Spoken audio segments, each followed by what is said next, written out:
They say the room went quiet before anything happened, not because of fear, because everyone understood what was about to end. A challenge had been issued publicly by a man known for power, reach, and dominance, and it ended without a punch, without raised voices, without spectacle. 5 seconds later, the challenge no longer existed.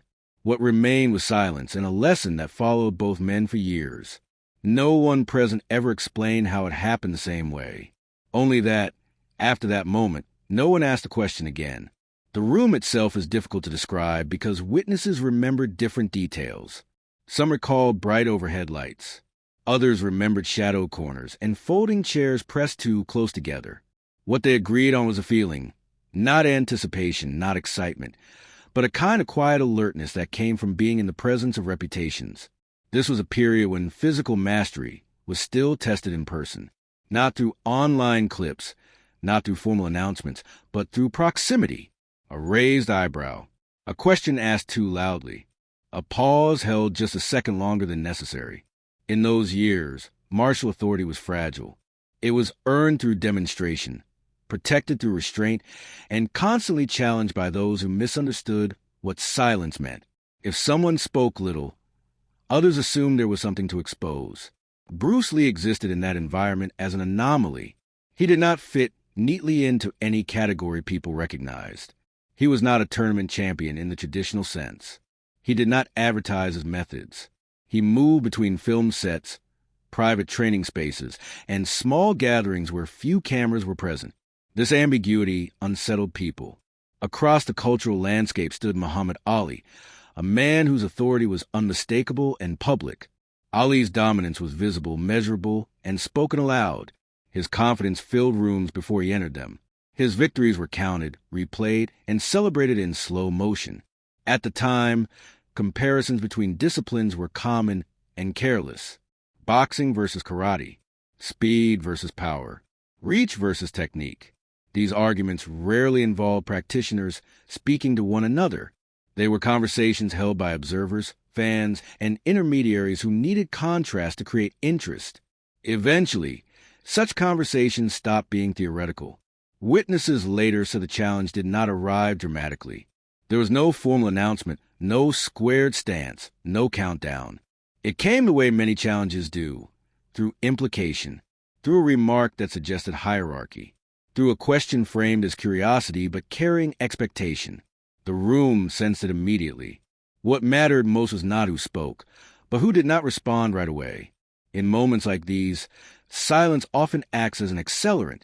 It gives others time to project weakness where none exists. It invites escalation. Bruce Lee did not rush to clarify. He did not interrupt. He did not explain his philosophy. He stood where he was, relaxed, observant, almost attached in a tension others felt tightening. That restraint unsettled the space more than any aggressive movement could have. Those present later said the room felt smaller, not because of threat, but because attention narrowed. Every minor adjustment of posture became significant. Every breath sounded louder than it should have. In that environment, challenges rarely ended well for someone. They ended loudly. They ended with bruised pride, raised voices, or forced separation. This one would end differently. And though no one knew it yet, the way it ended would matter far longer than the challenge itself. By the time the comparison reached the room, it had already traveled far beyond either man. It had been shaped by spectators, simplified by repetition, and sharpened into a question that demanded resolution. Who would prevail, speed or power? Muhammad Ali represented something easily understood. His authority was built on visible outcomes. He stood within rules everyone recognized, defeated opponents the world could name, and did so under lights designed to expose every weakness. His confidence was not abstract. It was reinforced by proof. People trusted what they could measure. Across from that certainty stood Bruce Lee, whose authority functioned differently. There were no official rankings to reference, no standardized arena where his skills could be neatly categorized. His reputation spread through first-hand encounters, quiet rooms, private lessons, brief demonstrations that ended before observers fully understood what they had seen. This imbalance made comparison irresistible. To many, Ali's presence felt overwhelming.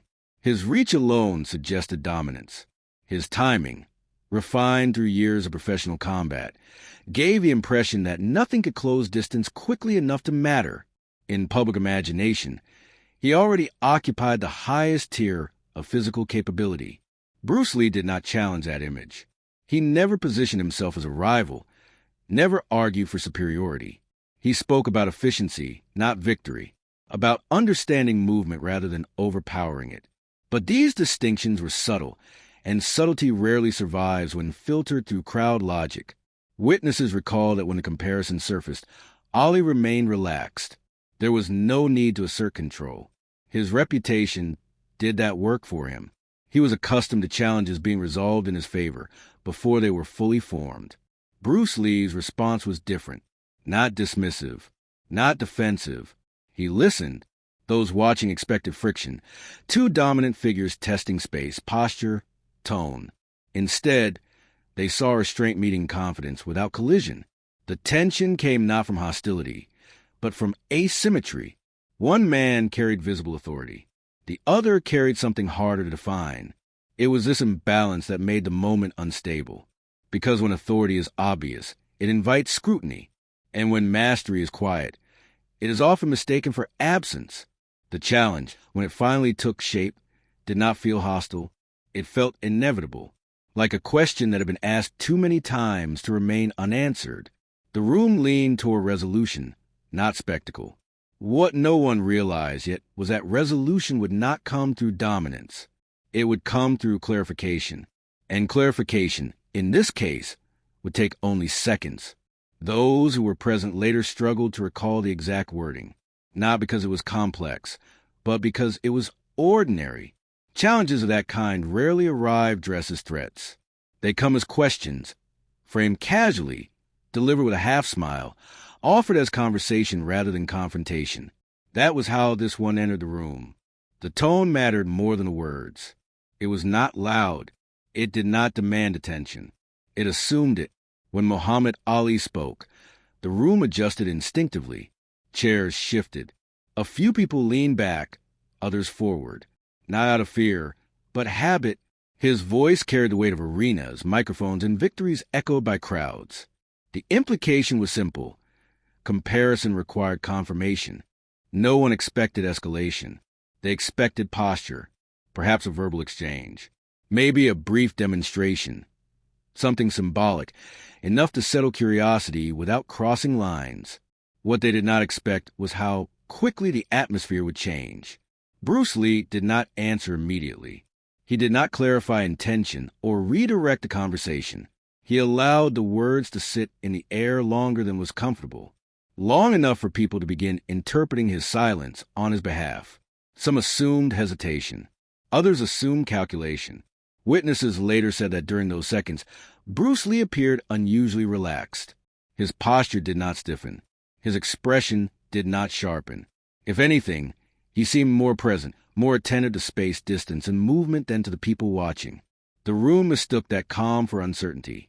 That misunderstanding was crucial, because public challenges rarely hinge on ability alone. They hinge on perception, on who appears in control before anything happens. And in that moment, control was assumed to belong to the man whose confidence was already established. Bruce Lee did something then that few noticed until later. He smiled, not broadly, not performatively. It was brief, almost private, as if acknowledging a conclusion that had already been reached. No one remembers him speaking at length. Some recall a few quiet words. Others recall none at all. What they agree on is that there was no argument, no negotiation of rules, no visible preparation. There was simply a transition. The challenge had been spoken, and just as quietly it was accepted. What followed would not look like resolution to an untrained eye, but to those who understood movement, distance, and timing, the outcome became clear before the room fully caught up. And once it did, the question that had driven the moment no longer seemed relevant. No one remembers a signal. There was no stance taken for the room to admire, no visible shift meant to announce intention. What happened began in stillness, and to many, it appeared as if nothing had happened at all. Those closest noticed first. Not movement, but change. Distance collapsed without urgency. Not rushed, not forced. Just removed, as if it had never mattered. Bruce Lee's body did not tense. His shoulders did not rise. There was no telegraphed action to follow with the eye. Witnesses later said it felt as though time briefly misaligned. What they saw did not match what they expected to see. For a fraction of a moment, Muhammad Ali remained exactly where he was, balanced, confident, composed. Then something subtle registered, a recalibration, a pause that did not belong. It was not pain that caused it. It was realization. Bruce Lee had not struck. He had not needed to. Those trained in movement recognized the position immediately. The angle, the proximity, the impossibility of response without consequence. To step forward would invite collapse. To step back would confirm it. 5 seconds was an estimate offered later, not a measured count. It felt shorter to some, longer to others. What mattered was that within that span, the outcome became irreversible, not physically, but psychologically. The question of what if dissolved under the weight of already. No one heard a sound worth remembering. No impact. No exclamation. No breath knocked loose. Instead, there was stillness layered on top of stillness. The kind that forces awareness inward. The kind that leaves no space for denial. Bruce Lee did not press the moment. He did not linger. He did not seek acknowledgement. As soon as the point had been made, if it could even be called a point, he disengaged with the same absence of urgency he had entered. Those watching needed time to catch up. What they had witnessed did not resemble a demonstration. It did not offer replayable highlights. There was nothing to describe dramatically. And yet, something had clearly concluded. Ali did not protest. He did not laugh it off. He did not challenge again. That absence of reaction spoke louder than any response could have. In those 5 seconds, nothing visible had been taken. And yet, the challenge was gone. What remained was a room full of people trying to understand how certainty had been dismantled without force, and why it felt final. The change did not announce itself. There was no reaction that could be labeled clearly. No applause, no laughter, no collective intake of breath. Instead, the room entered a different state, one that witnesses later struggled to describe without resorting to pauses. People stopped adjusting their posture. Conversations that had been half-formed never resumed. The casual confidence that had framed the challenge quietly withdrew. Those closest noticed Muhammad Ali first, not for what he did, but for what he didn't. He did not reassert himself. He did not reset his stance or offer explanation. His body language had shifted from outward projection to internal assessment. It was not defeat. It was recognition. Across from him, Bruce Lee had already stepped away from the moment. He did not wait for acknowledgement or validation. He did not allow the silence to harden into embarrassment. By disengaging immediately, he denied the room any chance to turn what had occurred into spectacle. That choice mattered, because without escalation, there was nothing to debate. Without force, there was nothing to dispute. Without display, there was nothing to challenge. Witnesses later said the atmosphere felt thinner, as though an assumption had been removed from it. The idea that dominance must always announce itself had quietly collapsed. In its place was an understanding that some forms of control only appear when necessary, and disappear the moment they have done their work. People avoided eye contact for reasons they could not articulate. Some smiled reflexively, unsure why. Others stood still, as though movement might disturb something fragile. The challenge had not failed. It had been rendered irrelevant. What lingered was not tension, but adjustment, a recalibration of how strength might look when stripped of performance. The room had not witnessed a victory. It had witnessed a boundary revealed and then respected. No one suggested a rematch. No one reframed the question. And in that quiet acceptance, the lesson settled, not as a conclusion, but as a shift in understanding that could not be reversed. The moment was over, but its weight was only beginning to register. Years later, the story was never told the same way twice. Some said it happened in a training space. Others placed it backstage, or in a private room where only a handful were present. Details drifted, locations blurred, time compressed. What remained consistent was not the setting, But the outcome, the challenge, ended without aftermath. There were no quotes to circulate, no footage to analyze, no official account to confirm or deny. And yet, the story persisted. It traveled quietly, carried by those who had witnessed the shift rather than the moment itself. They spoke less about what occurred in those 5 seconds and more about what did not happen afterward. No rematches, no public rebuttals, no attempts to reclaim narrative ground. The comparison simply stopped appearing. For Ollie, the encounter did not alter his path. He remained dominant in his arena, unchallenged within the rules he had mastered. But those close to him noticed something subtle in the years that followed. A greater respect for distance outside the ring, a clearer distinction between performance and reality. He never spoke dismissively of what he did not practice. For Bruce Lee, the incident became something else entirely. Not a victory story, but a teaching one. He never used it to elevate himself. He did not correct versions that diminished his role, nor did he embellish those that inflated it.